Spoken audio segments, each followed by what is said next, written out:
Hello, and welcome to the MDS podcast, the official podcast of the International Parkinson and Movement Disorder Society.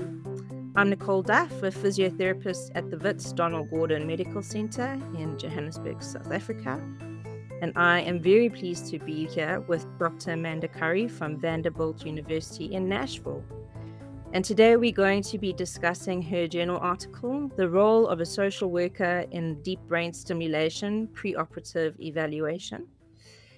Dr. Currie, thank you so much for taking the time to join us today, and we are really looking forward to being able to unpack this exciting article. Thanks so much for the invitation, Nicole. It's an honor. I listen to this podcast frequently, so I'm excited to get to chat with you today. Oh, brilliant. So first, can we set the scene a little bit for everyone listening and tell me a bit about what is deep brain stimulation exactly? Of course. So deep brain stimulation, or DBS as I'll refer to it, it involves placement of electrodes into deep brain nuclei to help alleviate various neurological symptoms. The electrodes are connected to an implantable pulse generator that's usually placed in the chest like a pacemaker. And then the wires run under the skin and deliver electricity continuously to the brain region of interest. We routinely use it to treat various movement disorders like Parkinson's disease, essential tremor, and dystonia, usually when oral medicines and other conservative therapies like physical therapy, occupational therapy, speech therapy aren't adequately controlling their symptoms. In the USA, where I practice, it's also approved for obsessive compulsive disorder and epilepsy. And I think it's one of the most exciting therapeutic advances that we've seen in the field of movement disorders in the last 30 years or so.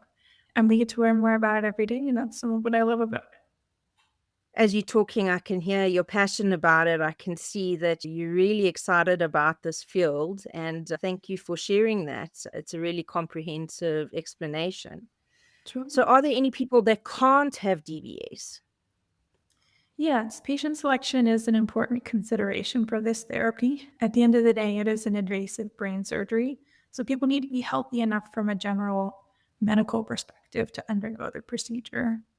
There's also some specific things that we have to look out for that the surgery can potentially make worse. So that includes things like gait and balance.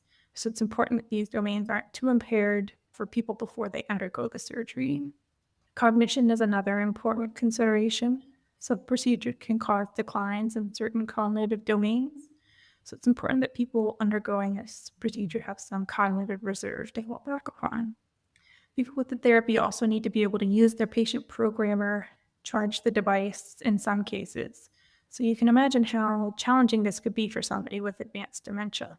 Next, important considerations would be speech and swallow function, since those can also get worse after surgery.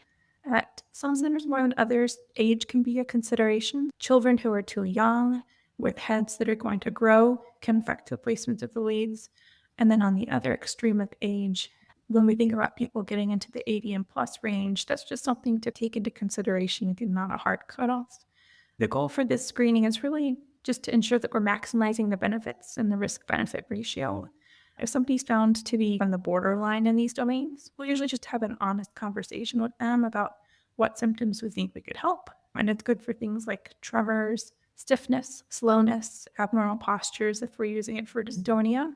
And then honestly telling them which symptoms we don't think we would help and could even make worse. And then we engage in shared decision-making to come to a conclusion with the patient about whether we want to proceed with the procedure. That is really such a comprehensive overview. Thank you. And so this is what you would be referring to in your article, where you spoke about that pre-surgical evaluation that is done and the number of disciplines that are involved with that. Exactly. There's a lot of different things that we need to evaluate for, especially since this is an elective procedure. So like I said, we just are trying to maximize the benefit in that risk-benefit ratio. Brilliant. So what led you to this topic specifically? Why looking at social workers? Why looking at social workers in DBS? What brought you to think about this topic?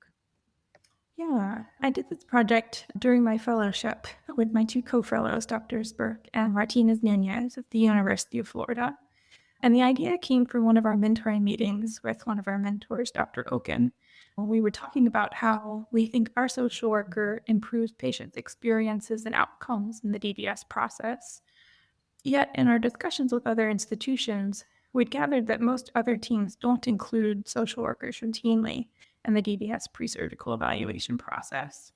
So we just hope to share our experience so that maybe others could learn from it.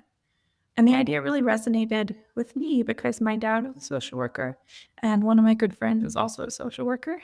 So I've got tremendous respect for people in that profession and I see them as vital members of our team. So I just wanted to share that with the people in our field.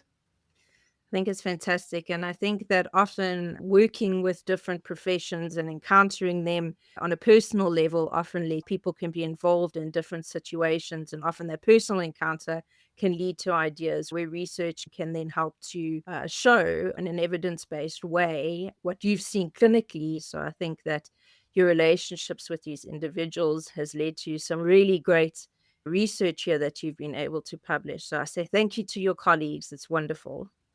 Thank you so much. I totally agree. So you mentioned that in other conditions that the role of the social work's been very well defined. Why do you think that the social worker's role has been so overlooked or ill-defined in DBS? Yeah, you're right. In our literature review, we found that other fields like transplant surgery tend to work pretty closely with social workers in the preoperative phase and have a regimented screening. But that's really not the case for DBS. I think part of the reason for that is that social workers have limited time and resources, so it's really hard to find time for them to see everyone who's being evaluated for DBS. Just to kind of give you an idea about the caseload of some of the social workers at University of Florida last year, we only had one social worker who was covering all of the providers in movement disorders, dementia, behavioral neurology, neuromuscular disorders like ALS. And as you can imagine, all of these patients often have a lot of social work related needs like arranging home care, nursing home placement, caregiver strain, just to name a few. And so there's also kind of financial considerations like how to pay for a social worker's time and compensation structures for how they can bill and things like that. And finally, I think that the other reason the role for social workers isn't very well defined in the pre-DBS evaluation process is that very few centers are using them in the process right now. So it's really not something most people have even thought about. Thank you. So, the specific statement that was made in the article I really loved, which was most institutions use the social worker in a reactive rather than a proactive manner in the DBS process, missing a critical opportunity to address challenges before they arise. And I think that in medicine in general, in movement disorders, I think with medication and with a whole bunch of neuroimaging, the whole emphasis at the moment is really being proactive, is really trying to address things before we're seeing the fallout from it. And so I think this statement really is following in the same pathway as everything else that we're moving into with movement disorders. As you say, missing this critical opportunity. Can you expand on this further and explain which challenges do you think can be addressed proactively and how? Yeah, thank you. I think this is a really important question. I'll give you a few examples to try and illustrate what we were trying to express with that phrase. So, one of the first things that comes to mind is that our transportation barriers. So, imagine that there's a person who lives 50 or more miles away from the medical center who might or might not be able to drive themselves to appointments. Suppose that they get DBS surgery, but they can't come back for programming visits to optimize their device settings. The patient might end up being unsatisfied and not getting the best benefit from DBS just because they can't come back to the appointments. And we found in our research that this was a relevant consideration for about 22% of our sample that we found that they weren't driving. So, with the help of our social worker, we were able to identify transportation barriers before the patients get surgery, and we can brainstorm solutions to this. Things like designating someone to bring them to appointments as a plan beforehand, or maybe offering vouchers or discounts for public transportation, for ride shares, for hotels. Another example I'll give you is in identifying a caregiver while the person is recovering from the immediate postoperative period. So for most centers, this involves some general anesthesia, so there's some recovery time. They might have a change in their mobility, a change in their ability to walk, something like that. So it's important to have someone around who is identified who can help them out with their daily activities, help prevent falls, that sort of thing. And in fact, in our sample, we found that 16% of the people that we evaluated lived alone. So again, that was a really relevant consideration. And what our social worker did was she worked with them to identify a plan A and a plan B for who would be available to support them in that time. So these are the kinds of things that can potentially be missed by other members of the DBS team, but I think that they're really critical to help optimizing DBS outcomes. In that vein, we developed this screening mnemonic tool that we hope other teams could use to identify these kinds of challenges proactively. And we can go through that briefly here. So the mnemonic we devised is called FACTS, DBS FACTS. So the F in that mnemonic stands for finances. So it's evaluating things like, is the patient expecting to change their insurance soon? Do they have concerns regarding copay either for the visits or for the procedure itself? The A stands for advanced care planning. So addressing things like, do they have an advanced directive in place, which is a really important thing to have kind of solidified before someone undergoes an invasive surgical procedure. The C stands for identifying postoperative caregivers, as we had discussed. The T stands for transportation, and again, as we had discussed. And finally, the S stands for suicidality. So evaluating for things like, do they have a history of suicide attempts? And do they have any active suicidal ideation? And the importance of that item came from our personal experience in that there can be a decline in mood, or even on the opposite end, elevation in mood, like a mania type state. So it's important to identify those things beforehand and be proactive about stabilizing them and looking for them. And so the idea is that if a patient screens positively on any of these items, we would recommend that they have a full consultation with a social worker before they have surgery.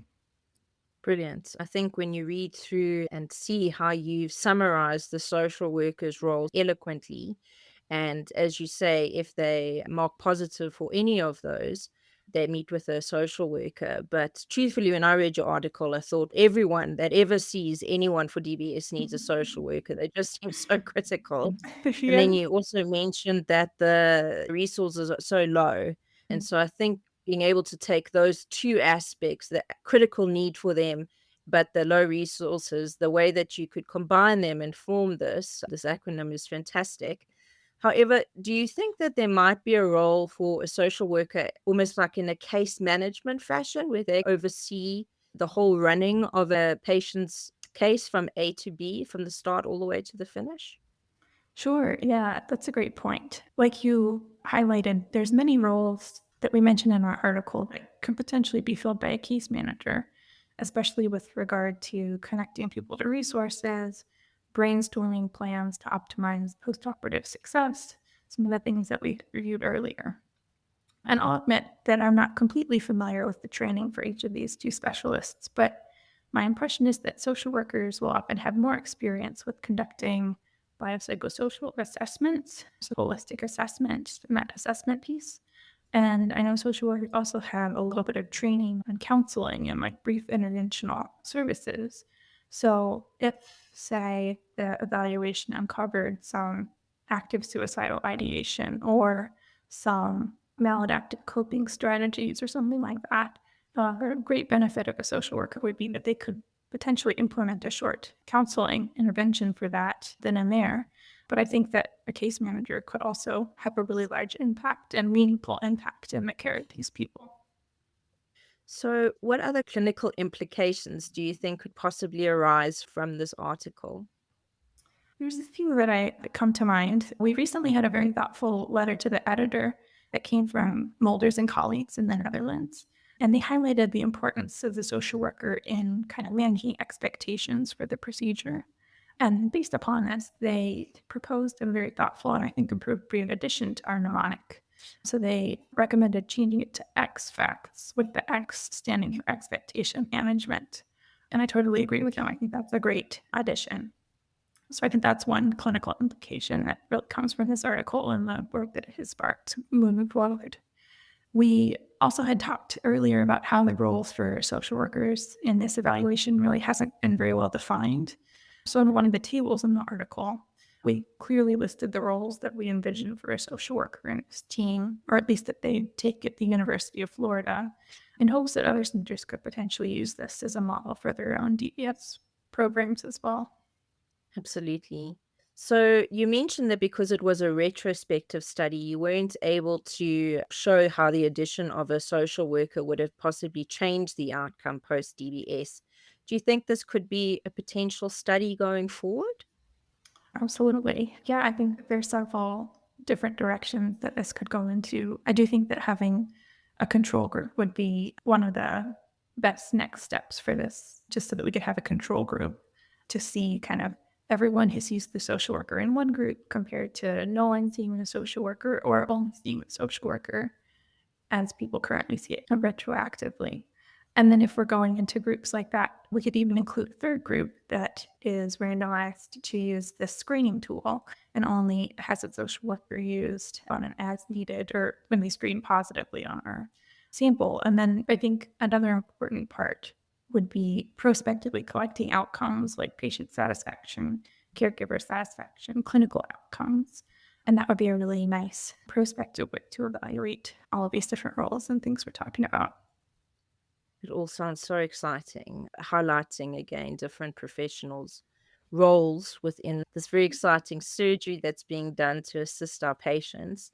With regards to this mnemonic that you guys have created and now with the Netherlands joining in, do you have any ideas on how you could perhaps roll it out into different clinics or to start using clinical practice on a wider scale? Yes, I think that it's fine and well to write about things in the literature, but if people can't bring it to the bedside, then what is it worth? Not very much. So we try to think about that and propose different ways that people can integrate it into their clinical workflow. One is in the supplement, we included a patient-facing tool that could be administered to a patient, and they could take it as a survey type format, either electronically if the patient is familiar with that and the electronic health record has that capability, or it could be mailed to them as a hard copy and ask them to bring it to their appointment and to have that screening in hand for the clinician when they see them. And then the figure that we included in the article was more of a clinician-based tool that they could potentially use as a guide in their clinical encounter to go through those things very briefly and see if we needed to schedule a visit. And the last way I had envisioned that potentially this could work would be in centers with a DBS coordinator. So someone who takes care of kind of scheduling the appointments for the evaluation and that sort of thing. Potentially when they're on the phone scheduling those appointments in the first place, they could run through those questions, just see if they'd have social work needs. And then that would be really easy to schedule the social work visit right then and there and got that taken care of. So lots of different options to integrate it clinically, hopefully. I think it's great, and you've clearly thought about it in a lot of detail to see again how you can translate the research into clinical practice, which is awesome. That's everything from my side. I don't know if there's anything more you'd like to share with our listeners from your side. I think that we covered all the high points. I appreciate your thoughtful questions and guiding us through that article in a way that hopefully is important to these patients with these conditions and the people who take care of them. Thank you so much again for joining us. It's really been wonderful having you, and thank you for the opportunity to chat with you and, like I say, unpack this topic. I think it's so exciting, and I really appreciate your time, and I look forward to seeing where this topic takes us in the future. So thank you so much. Thank you so much for the invitation. It's a real honor to be able to speak on the podcast. The views and opinions expressed by the participants in this podcast do not necessarily reflect those of the International Parkinson and Movement Disorder Society or their affiliated journals, Movement Disorders and Movement Disorders Clinical Practice.